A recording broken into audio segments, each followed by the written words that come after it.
mbokk yi ñu ngi leen di nuyu di leen dalal jàmm fii ci Walf TV suñu invité mi-journée tey mooy Théodore Monteil nekk député ca Assemblée nationale bokk ci Benno Bokk Yaakaar partem nag mi ngi tudd Union Citoyenne Bunt Bi Théodore ñu ngi lay nuyu. maa ngi lay nuyu Pierre-Edouard. di la remercier bu baax si li ngay ñëw wi si suñu invitation. man maa ngi leen di jaajëfal ci li ngeen ma dalal encore une fois ci studio bi. di kontaan ci jàkkaarloog yow pour waxtaan. voilà waxtaan bi nag fi ñu koy démarrer mooy remaniement ministériel bi ba mu amee nag le lendemain gis nañu la dans la presse nga joxe ci position pour trancher xam leen ni carrément yow d'accord aussi pourquoi nga ni d'accord ci remaniement bi ak ni mu demee Idrissa Seck dugg si ak gouvernement ak parti am. en fait remaniement bi man dama ne ñi ma ci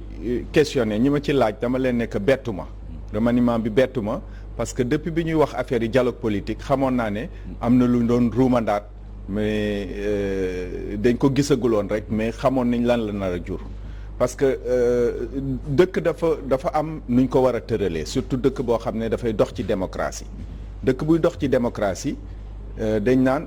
askan wi moom doole ji askan wi moom alal ji askan wi mooy toog tànn nit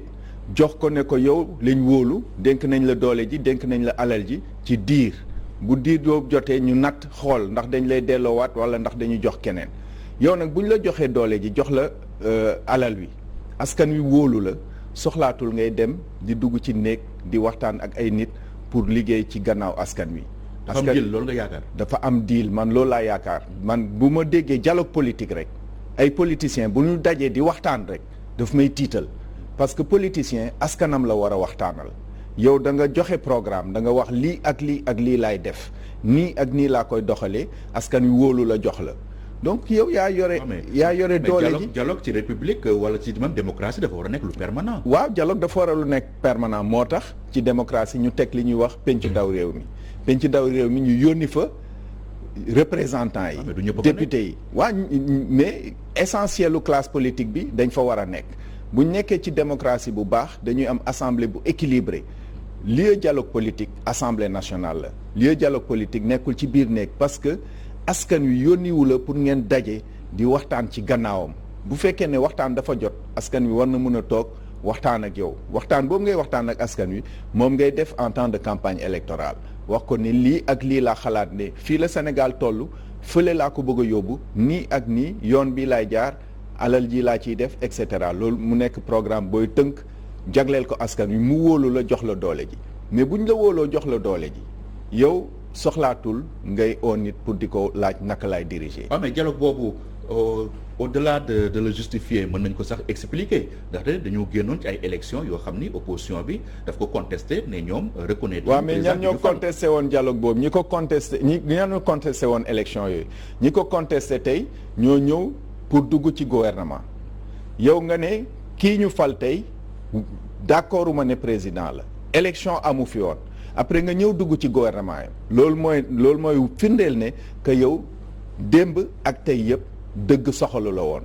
li la soxal mooy naka ngay def yow pour amal sa bopp askan wi yëkkatiwu la te il faut que politiciens yi comprendre benn affaire Sénégal dafa nekk dëkk boo xam ne malgré le fait que ngay xool sénégalais yi ñu niroog ne que affaire yi intéressé wu leen wala da ngay jël ay décisions ñu bàyyi la ci et cetera Sénégal à plusieurs reprises ci histoire am askan wi wone nañ ne que buñ bëggee jël décision dañ koy jël. def nañ ko en 2000 biñ fi bëggee dindi Abdou Diouf def ko en 2012 biñ fi bëggee dindi Ablaye Wade keneen ku ñëw tamit. di def ay complot ci gannaaw askan wi tôt ou tard dina jël décision yam woon la ne moom doole ji te moom kàttan askan woowu souvent daf leen di renvoyer dos à dos ndax dañ naan politiciens yi ñoom ñëpp a yem. waaw dañ naan politiciens yi ñoom ñëpp a yem mais loolu waxin la rek est-ce que mos nañ gis fii Sénégal élection am gars yi ne du ma dem voter ji gars yi dañuy génn dem voter massivement jël seen décision à chaque fois bu ñu waree jël décision jël nañ ko Sénégal c'est l'un des rares pays ci suñ sous-région bi boo xam ne bu ñu defee élection le lendemain nit ñi continuer dem liggéeyi parce que xam nañ ne que décision bi ñu jël mooy décision populaire bi. Amérique bi ñuy xas naan ay démocratie bananière lañu ñoom déjà ñu ngi voté depuis 2 jours mënuñu sax. waaw Amérique dafa xaw a compliqué benn parenthèse waaw Amérique dafa xaw a compliqué. waruñu am gàcce. waruñu am benn gàcce waruñu rougir devant yenn démocratie yi. dama koy wax toujours Sénégal démocratie c'est toujours en construction. nous sommes une démocratie en construction dañuy tabax booy avancer boo taxawee da ngay daanu. booy avancé da ngay teg tànk tegaat tànk teg tànk tegaat tànk nit koo gis tamit dafay bu juddoo dafay raam jóg taxaw dox après daw loolu dynamique la dañ war a continuer bu ñu yegsee fii tey dañu war a xam ne fii lañ yegsi ñu xool càmbar lan lañ mun a améliorer suñ code électoral bu baax la jarul ñu ciy sonal suñ bopp naan ay audit du fichier waaw mun nañ def audit du fichier sax mais code électoral moo gën a radical. waaw moo gën a radical defoon nañ fi refonte mais boo xoolee code électoral bi boo xoolee suñu liste yi xëj na am na ay poussière am na ay nit ñu dee ñu ci des am na ñoo xam perdre nañ seen droit ñu ngi ci toujours loolu la ñuy wax da ngay améliorer mais mënuloo ñëw raser lépp comme ni ko communistes yi daan waxee on détruit tout par le feu et par le sang. après on verra après doo xam looy def dañu sukkandiku ci ay texte boobu depuis 1993 ñu ngi ciy liggéey di ko améliorer am na fu mu toll dañu war a continuer di ko améliorer mais ce qui est sûr c'est que texte bi bu baaxuloon duñ ci am ñetti alternance am nañ ci alternance en 2000 am ci alternance en 2012 dinañ ci amaat alternance en 2024 incha allah. ah bon loolu nga gis. alors remaniement boobu fait marquant bi mooy réew mi dugg ci gouvernement bi Idrissa Seck nekk président conseil économique social et environnemental ban apport la mën a indi le président Macky Sall ak mouvance am. man su ma jàngatee nii Idrissa Seck conseil économique social environnemental gisuma lan la mën a indi parce que bu ñu xoolee conseil bi fukki weer yeeg juróom-benn yi ko Mimi Touré téye woon am na liggéey bu rafet bu fa gars yi def nañ ci produire nañ ci ay rapports sur la santé produire ci ay rapports sur l'industrie produire ci ay rapports ci école produire ci ay rapports sur l'utilisation de notre pétrole et de notre gaz donc yooyu yëpp dafa nekk ay rapports yoo xam ne ay càmbar yoo xam ne chef de l'État waroon na ko jël commencer di ci liggéey pour xool naka la ñuy impulser l'avenir du Sénégal. Sénégal de li ñu fi produire ci ay rapports moom. waaw bëri na li ñuy produire mais rapport yooyu je vous invite ngeen dem xool ko surtout rapport bi sur l'utilisation des ressources pétrolières et gazières gars yi dañ ci dem fu sori jël exemple norvégien bi wane naka la Sénégal war a def pour bañ a nekk un pays pétrolier ou gazier parce que li bon ci dëkk bu am pétrole ak gaz mooy nga sukkandiku sa économie yëpp ci pétrole beeg gaz bi bu boobaa bu amee crise wala mu am problème rek sa économie yëpp day daanu boo xoolee ci rapport bi gars yi dañ wax ne que ñun dañ war a continuer sukkandiku suñ croissance fi ñu ko laloon démb ak barki démb muy agriculture muy pêche muy tourisme et cetera pétrole bi c'est un plus du continuer abadan daayiman dappe dafay jeex pétrole c'est une ressource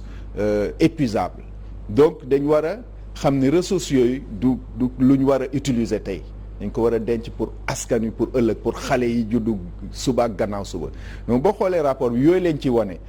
et je dis que loolu c'était tellement intéressant que waroon nañ ko bàyyi gars yi ñu continuer liggéey wala à la limite ñu sukkandiku ci rapport yooyu pour impulser une nouvelle démarche pour le pays mais jël un ancien adversaire politique boo xam ne il a toujours dit que da nga échoué boo xam ne daf ne yow d'accordul ne président nga jox ko la 4e institution du pays dama ragal ne am na lu muy làqu ci gannaaw. da nga yaakaar ni dañoo war a moraliser tey la vie politique suñu réew. absolument mais vie politique politiciens yi ci seen bopp ñoo ko war a moraliser xam nga ñun da ngay juddu dëkk ci nekk ci kër di fa yar ay xale di demander du respect nga génn dem ci mbedd mi dem ci kuréeli politique yi di fa def lu ñaaw. mais da nga yaakaar ne xale yooyu ngay yar nekkuñ di la gis aujourd'hui xale yi jëluñ exemple ci politiciens yi parce que politiciens yi wonuñ leen ne que ñoom ay repères lañ dañu nekk ay nit yoo xam ne dañuy bouger tout le temps. politiciens yi également si ay kër lañu. voilà waaw moom laay wax ci kër lañ ay Sénégal moo tax ma société sénégalaise moo feebar. non moo tax la société sénégalaise n'est pas malade il faut pas qu'on se trompe la société sénégalaise n'est pas malade Sénégal dafa am classe su politiciens yoo xam ne dañu yaakaar ne politique liggéey la dañuy xëy suba ba ngoon ci politique la ñuy yëngu amuñ métier amuñ beneen activité boo bëggee politique bañ laa ëmb da nga war a am métier. politique mënoo ci def 20 ans 30 ans 40 ans ce n'est pas possible bi ngay am doole nga ciy dugg nga nekk ndaw dugg ci entre 55 ans et 60 ans nga génn ci dem defiwaat leneen bàyyi yeneen xale ñu ñëw parce que dafa métti dafa laaj engagement politique ku ci ut xaalis normalement ci dëkk bu normal politique da nga ciy dem pour perte xaalis doo ci dem pour am ci xaalis Sénégal nag fii dañ yaakaar ne le meilleur moyen de gagner rapidement de l'argent c'est entrer en politique et c'est ça notre gros problème. alors leneen li ñu gën a nemmeeku ci remaniement bi mooy ay nit yu jege woon président de la République ñoom bokkatuñu su mel ni Aminata Touré ay Aly Ngouille Ndiaye et tout ça loolu ba nga ko déggee yow bettu la. man maa ngi doon xaar en tout cas si certains profils ñu génn gouvernement bi waaw parce que ci suma jàngatu politique. am naa yaakaar ne président Macky Sall depuis un certain temps ku wax 3e mandat mu dàq la ku xaw a xool fauteuil bi mu dàq la te am na nit ñoo xam ne ñëpp xam nañ ni que am nañ ay ambition présidentielle mais boo amee ambition présidentielle da nga koy assumer man su ma jógoon ma ne Théodore Chérif Monteil dafa bëgg a nekk président de la République dama koy assumer wax ko ñëpp dégg ko may liggéey ci loolu munoo nekk ministre ci biir gouvernement moo foofu nag moo tax ma ànd ci ak président Macky Sall boo nekkee ak man ci suma gouvernement ma dénk la liggéey boo xam ne da nga ci war a def sa kéemtalaay kàttan yeewu 6 heures du matin di liggéey ba 3 heures du matin bu boobaa au lieu ngay def liggéey boobu nga war a def nga nekk di toppatoo suma fauteuil dama lay génne gouvernement bi maintenant ñooñu ñoo war a jël seen destin entre leurs mains. est-ce que war na ma essayer ñoom foofu moom kay moo waroon nekk kii mooy sama dauphin liggéey na ñëpp. non dauphin moom soxlawuñ ko dauphin moom sax baaxul. dauphin moom baaxul le peuple sénégalais est assez mûr pour choisiral boppam dauphin moom nañ ñu ci dimbale rek. parce que dauphin gis nañ li muy jur. dauphin gisoon nañ ko ci temps yi Abdou Diouf dauphin gis nañ ko ci temps yi Karim Wade musiba rek lay jur sénégalais yi xam nañ naka la ñuy choisir. te sénégalais yëpp ku ci nekk boo amee ambition boo ñëwee taxaw wax ak sénégalais yi bu ñu la wóoloo dinañ la jox doole ji bëgguñu benn président faluñ président de la république pour mu utal ñu ki ko fi wutu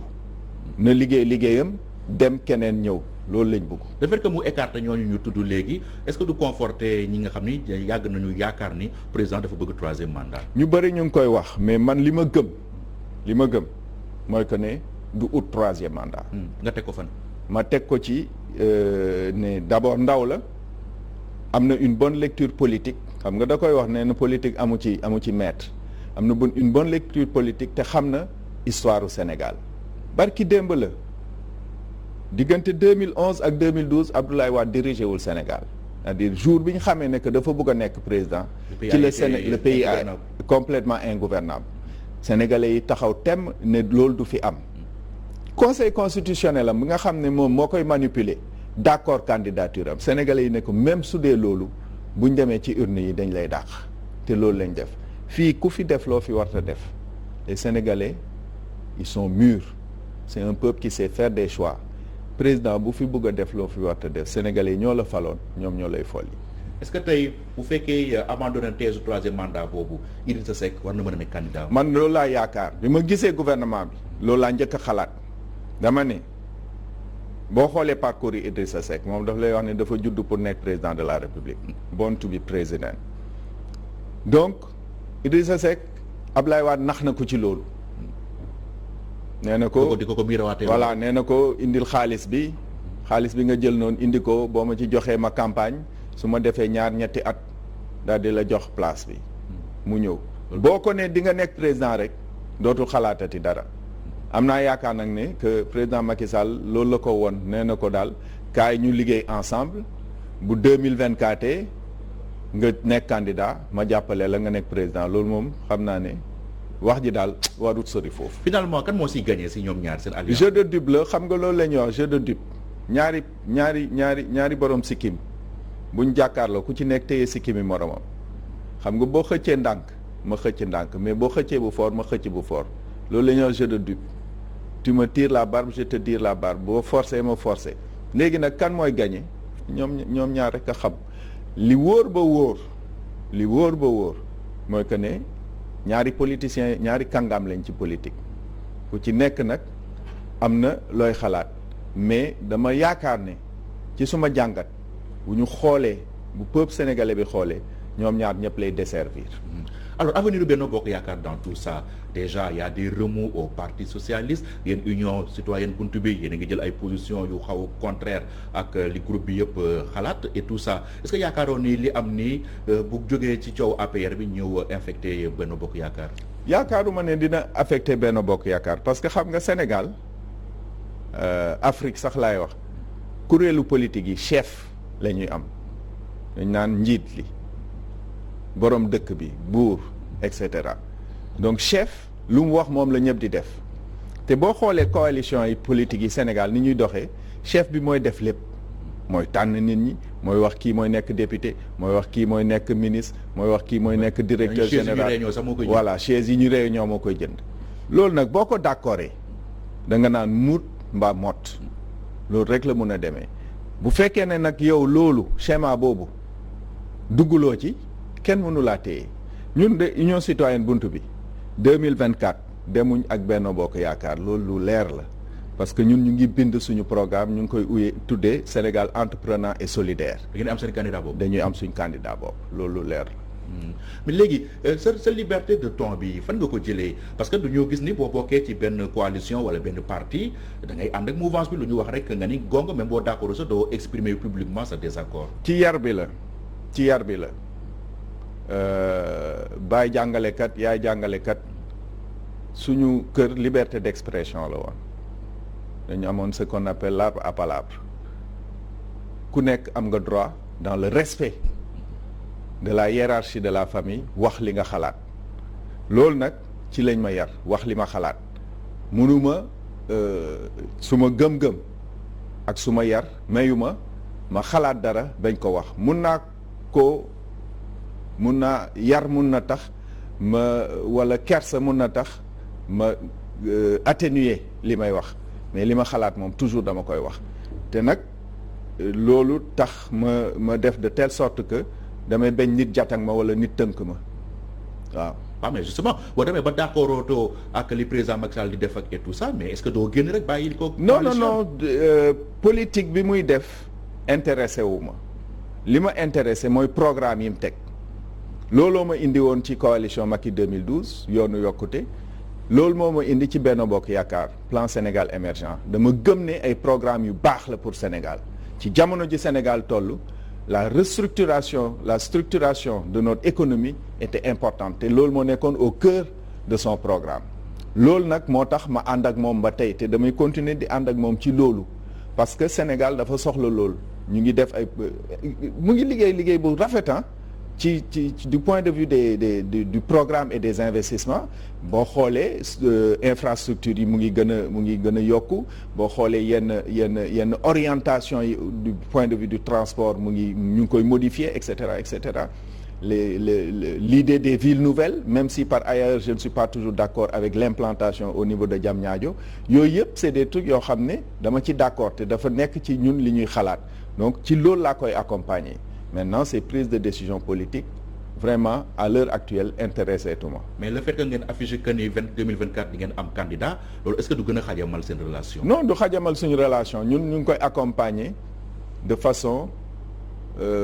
inconditionnelle c'est-à-dire bi ñu ñëwee ànd ak moom laajuñ ko dara bëgguñu poste bëgguñu nekk ministre bëgguñu nekk directeur général. nekk nga député tey kon koy jox député dama ko xeexal suma bopp.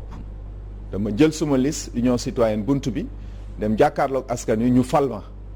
ma doog a ñëw dellu si ci groupe parlementaire bi nekkuma député Benno Bokk Yaakaar nekkuma woon ci liste Benno Bokk Yaakaar maa jógal suma bopp ak suma kàttan ak suma alal dem jàkkaarloog askan wi ñu fal ma député man politique du suma métier su ma jógee ci politique damay delluwaat ci suma liggéey industriel la ñëpp xam ne professionnel du ma politicien professionnel xalaatuma ko sax. alors assemblée nationale boobu nga nekk am na ay député réew mi. ñoom instant yi ay non inscrits lañu est-ce que tey logiquement mën nañu mën a xaar ñu ñëw rejoindre Benno Bokk Yaakaar. je pense que loolu moo gën a cohérent bu fekkee ne que yow sa patron sa chef de parti dafa rejoindre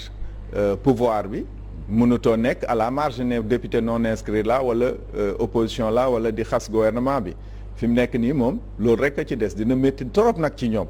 parce que ñetti at yi ci gannaaw xasaate nañ fi xasaate yoo xam ne je pense que bu ñëwee ci groupe bi dina xaw a. yaakaar nga ne loolu mbañ la fii ci Sénégal.